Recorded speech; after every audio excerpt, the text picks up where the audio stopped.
Doctor Ram Manohar लोहियावत विश्वविद्यालय अयोध्या के 24वें दीक्षांत समारोह के इस विशिष्ट व्याख्यान माला की अध्यक्षता कर रहे इस विश्वविद्यालय के यशस्वी कुलपति आचार्य मनोज दीक्षित जी, इस विशिष्ट व्याख्यान के लिए उपस्थित हम सबके बीच आचार्यों के आचार्य सुब्रमण्यम स्वामी जी,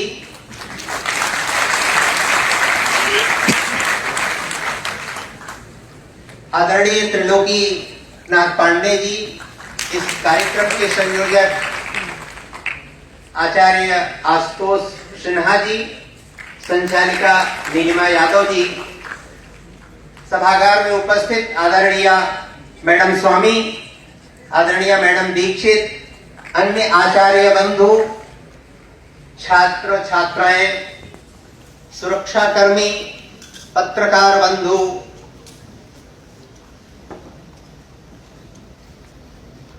जब आशुतोष जी सुब्रमण्यम स्वामी जी का परिचय करा रहे थे तो वो अर्थशास्त्र के गणित के बारे में बात कर रहे थे। शायद थोड़ा और आगे बढ़ के उनको यह भी बताना चाहिए था कि स्वामी जी राजनीति के गणित को भी समझते हैं, समाज के गणित को भी समझते हैं, भारत और भारतीयता की गणित को भी समझते हैं और भारत के आलोक में दुनिया की गणित को भी समझते हैं। कोई भी गणित का वह क्षेत्र नहीं है जो स्वामी जी से अछूता हो। और यह आचार्य मनोज दीक्षित जी की सिद्धता है कि वो अयोध्या उनको लेकर आए हैं और ऐसे दिन आए हैं जिसके दूसरे दिन उनका 80वां जन्मदिन है। निश्चित रूप से मैं आशुतोष जी की बात से सहमति प्रकट करते हुए सतायु होने की नहीं बल्कि सतायु से भी आगे की कामना भगवान श्री रामचंद्र जी से करता हूं कि सुब्रमण्यम स्वामी जी की कम से कम इस देश को आने वाले 3-4 दशक तक बहुत सख्त जरूरत है।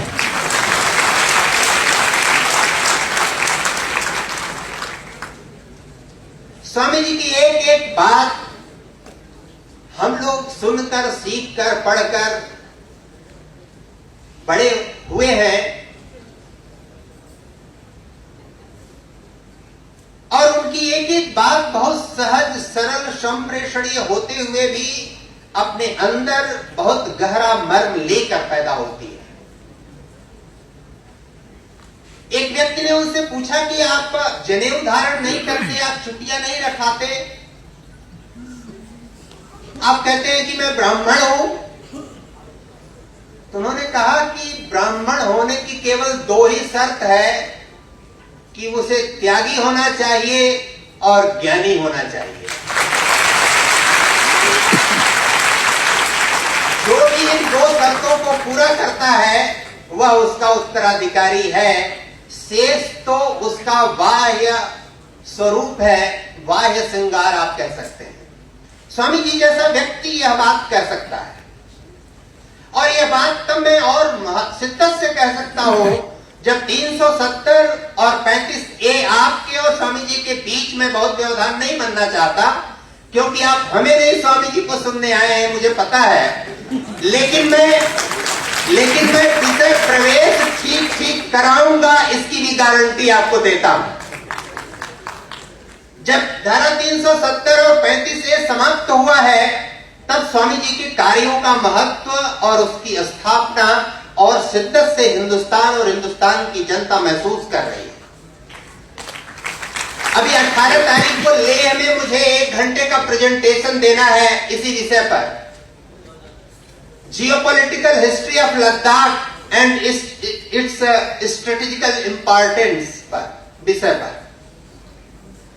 आप जब हिंदुस्तान का सिद्धांत छोड़ दीजिए, दुनिया के सिद्धांत, चाहे वो वेगनर का सिद्धांत हो, चाहे लाप्लास का सिद्धांत हो, चाहे किसी का भी सिद्धांत हो, जियोलॉजी से लेकर ज्योग्राफी तक किसी का भी सिद्धांत हो, आधुनिक सिद्धांत जिसे विज्ञान कहते हैं, उसके आलोक में आप मानिए तो ये आपको मानना पड़ेगा कि उज्बेकिस्तान, किर्गिस्तान, अफगानिस्तान, पाकिस्तान, तिब्बत से लेकर यानी नंगा पर्वत से लेकर यानी सिंधु घाटी जब हिमालय पर्वत को काट कर दक्षिण में आती है और अरब सागर में गिरती है, उसका पूरा बेसिन क्षेत्र और पूरा पामीर की गांठ जहां तक फैली हुई है वहां से लेकर और पूरब नंगा पर्वत तक का पूरा क्षेत्र यानी ब्रह्मपुत्र घाटी जहां हिमालय को काट कर दक्षिण में आती है, तसांगपो से लेके पद्मा से लेके जब वो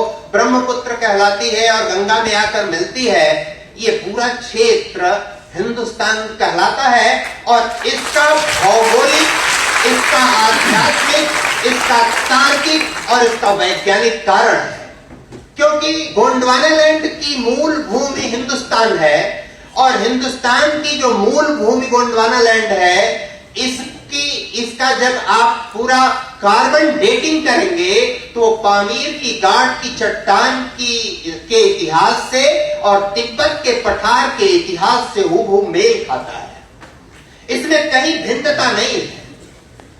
लेकिन आज भारत के पुनरुत्थान की दिशा विषय पर सुब्रमण्यम जी को बात करनी पड़ रही है, तो वो बात इसलिए करनी पड़ रही है कि मैं एक अलग तरह की बात का आपको उल्लेख करना चाहता हूं। और 1757 के प्लासी के युद्ध से लेकर 1857 के भारत के पहले स्वतंत्रता संग्राम तक और 1957 में रॉटरडम में जवाहरलाल नेहरू, मदर टेरेसा और इंदिरा गांधी के भेंट तक, ये 200 वर्ष का इतिहास, हिंदुस्तान का इतिहास, हम इसको डार्क एज के नाम से जान सकते हैं।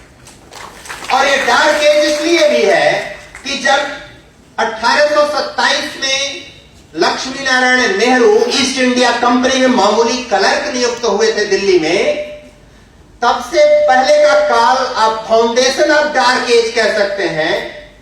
1829 से लेकर 1929 तक का काल, जब कलकत्ता में पहली बार जवाहरलाल नेहरू और मदर टेरेसा की पहली भेंट होती है और जवाहरलाल नेहरू जी के सहयोग से 1950 में कलकत्ता में मिशनरीज ऑफ चैरिटीज की स्थापना होती है, जिसमें डालमिया समूह से 45 लाख रुपया सहयोग देकर मिशनरीज ऑफ चैरिटीज की स्थापना कराई जाती है। ये इसको डार्क एज कह सकते हैं और उसके बाद के काल को after effect of dark age कह सकते हैं। यह हिंदुस्तान में क्यों और कैसे हुआ, आपके सामने एक बड़ा सवाल मैं खड़ा करता हूं। जिस भारतीय राष्ट्रीय कांग्रेस की स्थापना हिंदुस्तान को आजाद कराने के लिए हुई, हिंदुस्तानियों के भावनाओं की रक्षा करने के लिए हुई, उस भारतीय राष्ट्रीय कांग्रेस की स्थापना का पहला अधिवेशन 27 दिसंबर से 31 दिसंबर 1885 की अनुमति लेने, पूना में वो अधिवेशन होगा, वह अनुमति लेने सर सैयद अहमद, सर सैयद मुताकी बिन कासिम, एओ ह्यूम और मोतीलाल नेहरू मुंबई के वायसराय लॉर्ड डफरिन से अनुमति लेने जाते हैं। और वो अनुमति यह कहते हुए नहीं देता कि पूना में हैजा और ताउन का प्रकोप ज्यादा है, इसलिए मुंबई में आप करिए। उसके सुझाव पर ये लोग तुरंत उसको स्वीकार करते हैं। काफी, कहवा और बहुत सारे स्नैक्स खिलाकर मुस्कुराते हुए प्रसन्नता पूर्वक इनको वो अनुमति देते हैं लॉर्ड डफरिन महोदय। मुझे ये बात समझ में नहीं आज तक आई कि जिस व्यक्ति के विरुद्ध लड़ने के लिए आप संगठन बना रहे हैं, उसी से अनुमति लेने जा रहे हैं, वो आपको काफी पिला के प्रसन्नता पूर्वक अनुमति दे रहा है, तो क्या इसके बीच कोई रहस्य और रोमांच नहीं बनता? ऐसा कैसे हो सकता है? सामान्य मनुष्य यह कार्य नहीं कर सकता। लॉर्ड डफरिन कोई आध्यात्मिक शक्ति, ऋषि मुनि, महात्मा रहे हो तो बात अलग है, उनके बारे में जो इतिहास ठीक से पढ़े होंगे वो जानते होंगे। लेकिन ये बहुत बड़ा सवाल है। एक और बड़ा सवाल है, आदरणीय स्वामी जी जानते होंगे, मोतीलाल नेहरू जी 3 भाई और 2 बहन थी। बाकी 2 भाई और 2 बहनों के बारे में यहाँ जो समूह, पढ़ा लिखा समूह उपस्थित है, मुझे लगता है 1 या 2% लोगों को उन 5 का नाम एक साथ याद होगा। उन 5 में 5वें थे मोतीलाल नेहरू जी। 1861 में पैदा हुए थे। 34 वर्ष की आयु में उनके पिताजी गंगाधर नेहरू का देहांत अल्सर या कैंसर से हो गया था। आप जानते हैं कि मोतीलाल नेहरू 1880 में Sir Syed Ahmad A O. Hume और मोतीलाल नेहरू, ये तीनों लोग लंदन में कार्ल मार्क्स से पहली बार मिलते हैं। मेरी बात आप बहुत दूर तक समझने की कोशिश करिएगा। 1883 में कार्ल मार्क्स के सुझाव पर भारत में कांग्रेस नाम का संगठन होना चाहिए, वो दिया था, क्योंकि 1872 में थियोसॉफिकल सोसाइटी की स्थापना के लिए हेलेना को सुझाव दे चुके थे और न्यूयॉर्क में 1875 में थियोसॉफिकल सोसाइटी की स्थापना हो गई थी। स्थापना वहां हुई थी और चेन्नई के पास वाडियार में ले आकर थियोसॉफिकल सोसाइटी की अंतर्राष्ट्रीय कार्यालय बना दिया गया था। जैसे मिशनरीज ऑफ चैरिटीज का अंतर्राष्ट्रीय हेडक्वार्टर कलकत्ता में ले आकर 1950 में बना दिया गया। उस थियोसॉफिकल सोसाइटी की स्थापना और मिशनरीज ऑफ चैरिटीज की स्थापना के मूल नींव में जो लोग हैं, वह नींव को समझना और उस नींव को हिलाकर रखना और उस नींव से बाहर आकर एक नई भव्य इमारत खड़ा करना हिंदुस्तान के पुनरुत्थान की दिशा तय करता है। इसको और विस्तार में सुब्रमण्यम स्वामी जी जाएंगे, मुझे पता है। बहुत सारा ज्ञान, बहुत सारे तथ्य और रिकॉर्ड उनके पास उपलब्ध है। लेकिन एक सवाल और मैं करना चाहता हूं। 1927 में मदर टेरेसा हिंदुस्तान आती हैं और हिंदुस्तान आकर सबसे पहले वो दार्जिलिंग जाती है।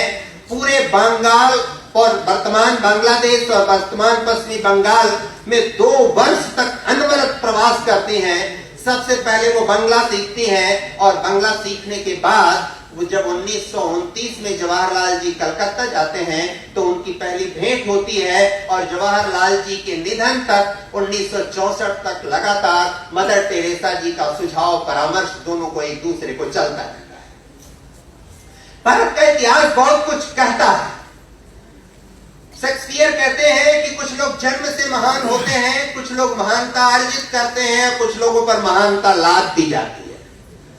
हिंदुस्तान में इन तीनों प्रकार के लोग स्वतंत्रता आंदोलन के इतिहास में तो कम से कम रहे ही हैं और उनको आज की तारीख में जब स्वामी जी का पिछले हमको लगता है 40-50 वर्ष का कार्य अब दिखाई पड़ने लगा है हिंदुस्तान को और उसकी परिणत सत्ता केंद्रों के रूप में भी हो रही है, उसमें शिद्दत से यह लोग और भी महसूस कर रहे हैं।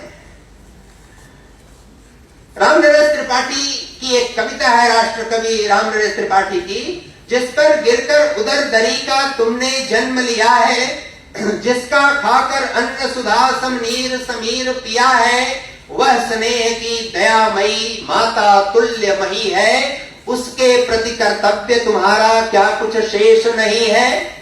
तुम्हें उचित था तुम उदार बनकर घर घर में जाते, अमिट प्रेम निधि एक एक प्राणी को मुक्त लुटाते, किंतु कृपण बन स्वार्थ कृषित सानंद स्वयं रहते हो, उस पर भी तुम स्वार्थ कृषित कलुषित जग को कहते हो। बुरा न मानो एक बार सोचो तुम अपने मन में, क्या उद्देश्य पूर्ण कर लिया तुमने निज जीवन में।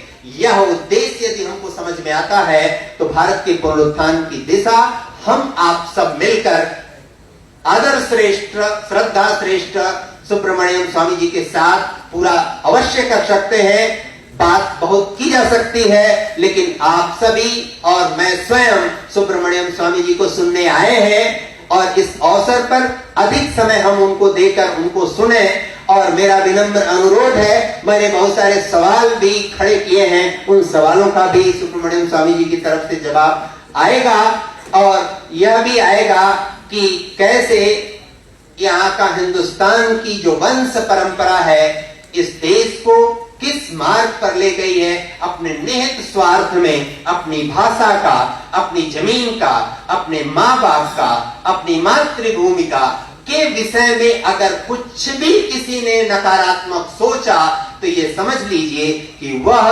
जीता जागता कलंक है और उस कलंक को किसी भी कीमत पर कोई भी मूल्य चुकाकर उखाड़ फेंकना चाहिए। बहुत बहुत धन्यवाद।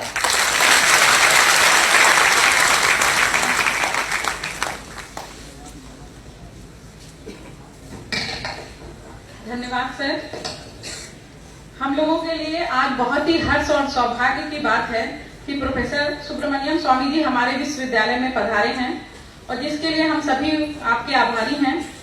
अब मैं आमंत्रित करती हूँ आज के कार्यक्रम के मुख्य अतिथि और मुख्य वक्ता सुप्रसिद्ध अर्थशास्त्री व राज्यसभा सांसद प्रोफेसर सुब्रमण्यम स्वामी जी को कि वो आए और